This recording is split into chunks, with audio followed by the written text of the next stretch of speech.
morning and welcome to Collier Kids Read. I'm Miss Brenda from the Marco Island Library.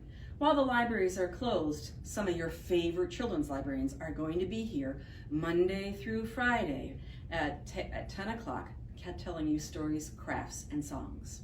Today, we're going to go to the beach. Yes, I know.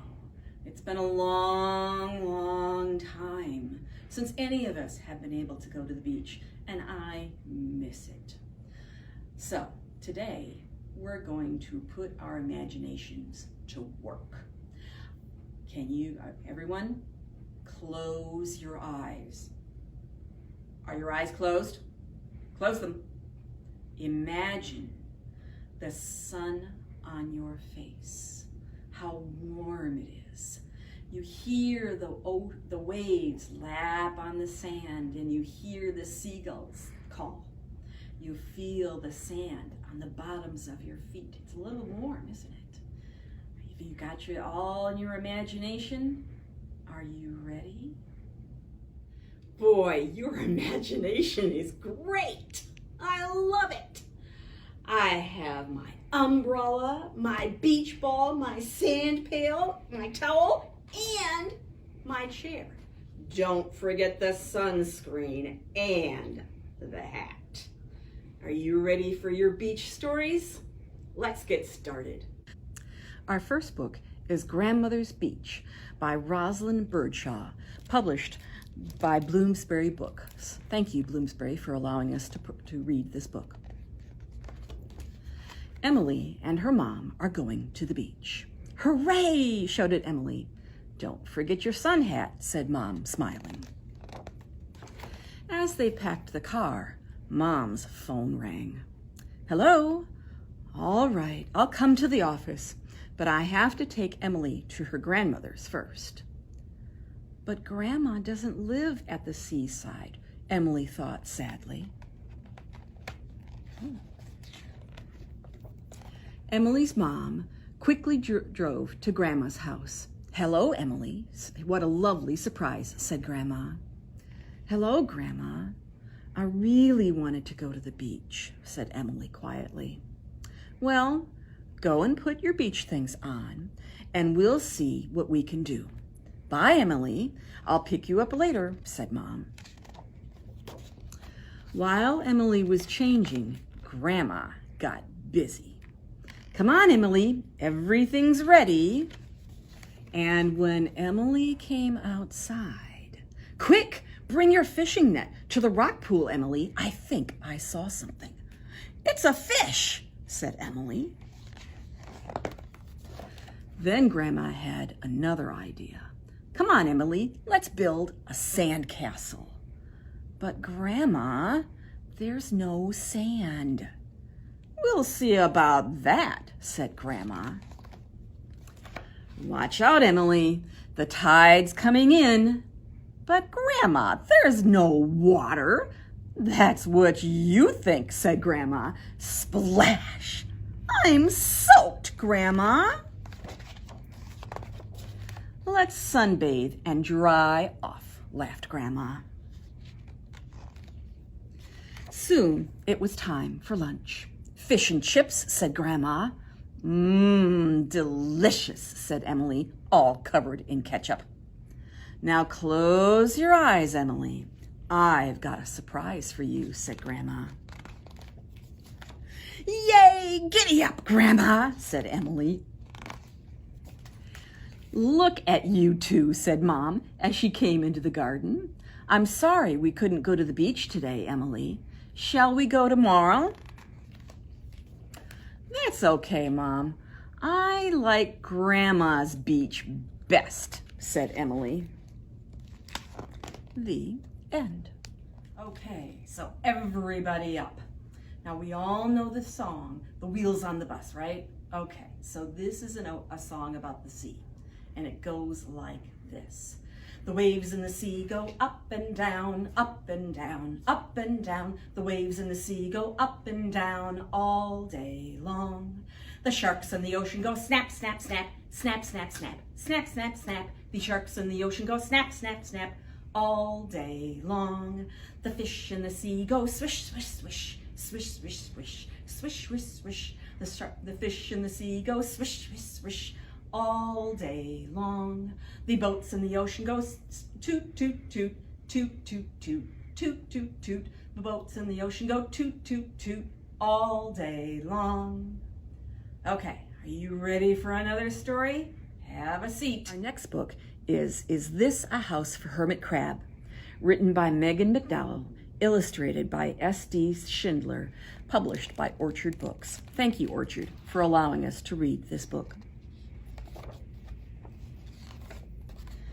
Hermit Crab was forever growing too big for the house on his back. It was time to find a new house. He crawled up out of the water, looking for something to hide in, where he would be safe from the pricklepine fish.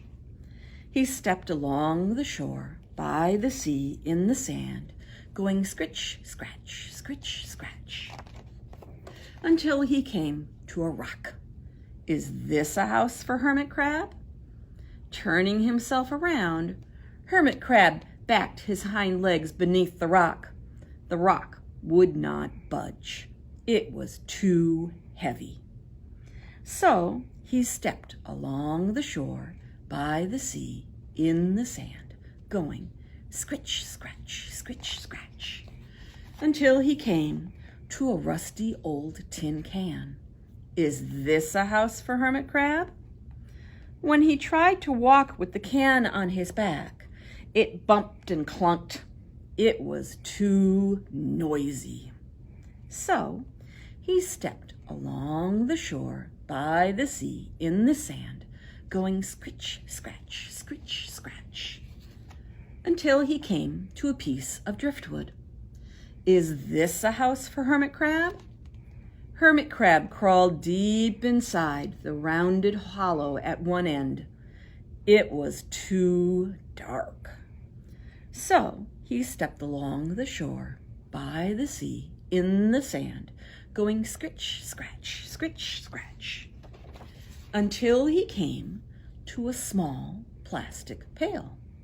Is this a house for Hermit Crab? Climbing up toward the rim, oops, he fell right in. He clawed and he clawed and he clawed until he climbed back out. It was too deep. So he stepped along the shore, by the sea, in the sand, going scritch, scratch, scritch, scratch, until he came to a nice round hole in the sand. Is this a house for Hermit Crab? He poked his head down into the opening, and a huge pair of eyes blinked back at him. Hermit Crab shivered as he scurried away from the big fiddler crab, peering out of its burrow. It was too crowded. So he stepped along the shore, by the sea, in the sand, going scritch, scratch, scritch, scratch, until he came to a fishing net. Is this a house for Hermit Crab? Poking his claws into the heap, he got tangled and caught. Hermit Crab wiggled and wriggled until he found his way out of the net. It had too many holes. So he stepped along the shore, by the sea, in the sand, going scritch, scratch, scritch, scratch. All of a sudden, a gigantic wave tossed and tumbled pebbles and sand over Hermit Crab's head. He swirled and whirled with the tide and was washed back out to sea. Sleeker than a shark, the pricklepine fish darted out from its hiding place in the tall seaweed. Every spine on its back stood straight as a steeple. Mouth open wide, it headed right for Hermit Crab.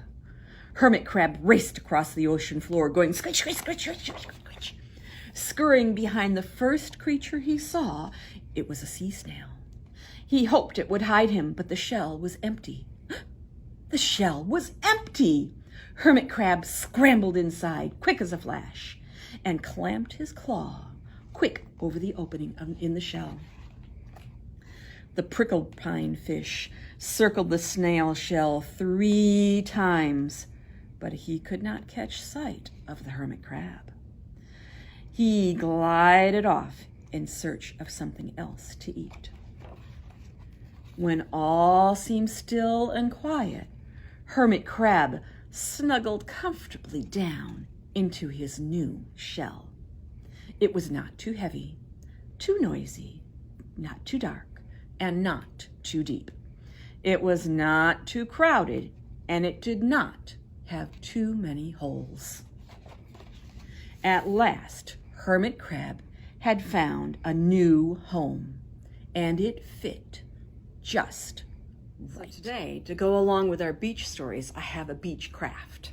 And this is something you can do with anything you have in your house. First thing you're going to have to do is ask your mom and dad for a couple pieces of paper, a pair of scissors, a glue stick, and whatever crayons, markers, paints, whatever your mom or dad lets you use.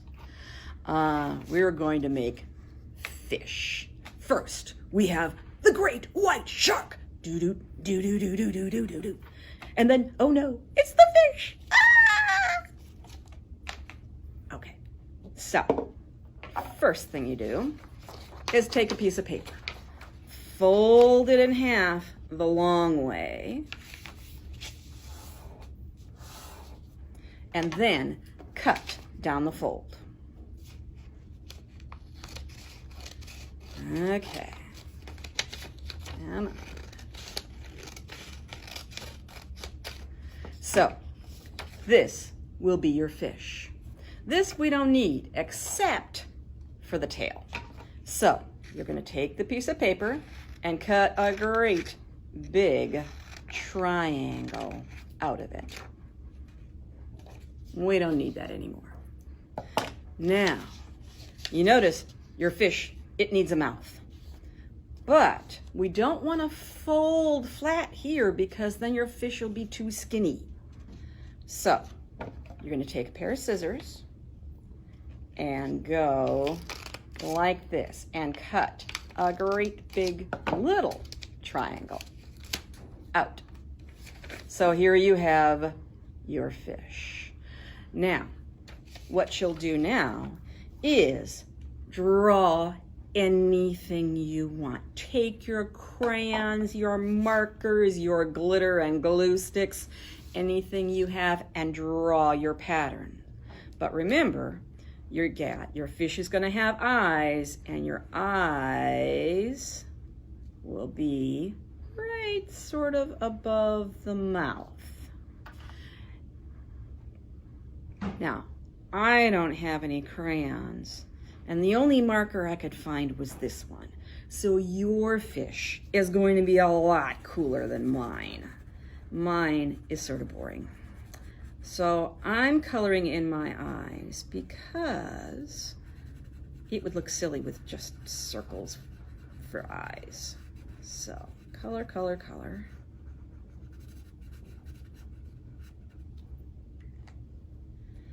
And remember that piece you cut out for the mouth? Well, you're going to take that triangle and cut it in half, and these are going to become the fins that are on your fish. Now, fins, they have markings. So, me with my black magic marker, I'm just going to draw some markings like that. And remember this piece we cut out earlier? This is your tail, and it has markings too. Now, because it's your tail, it's two-sided. So don't forget to mark on both sides. Now comes the glue stick. You're going to take your fins and put a little bit of glue on one corner. Come on. Ah, my fingers are sticky. And bend it up just a little bit. Same thing with your other fin. And put it down and bend it up just a little bit so it sticks up above the fish. So now your fish, well, my fish, looks like this. Don't forget, you can draw any patterns you want. You can give your fish scales.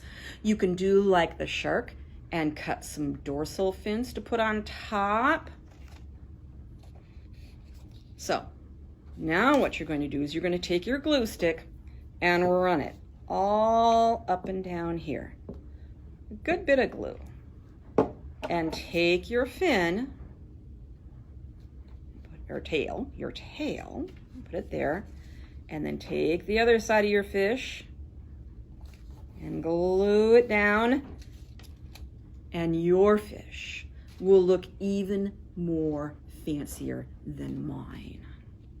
But there you go. You make your very own fish and have your very own fish adventures. Do-do. Thank you for joining us today with our beach stories. And don't forget to comment below and tell us about your fishy adventures. Tune in again tomorrow for more stories.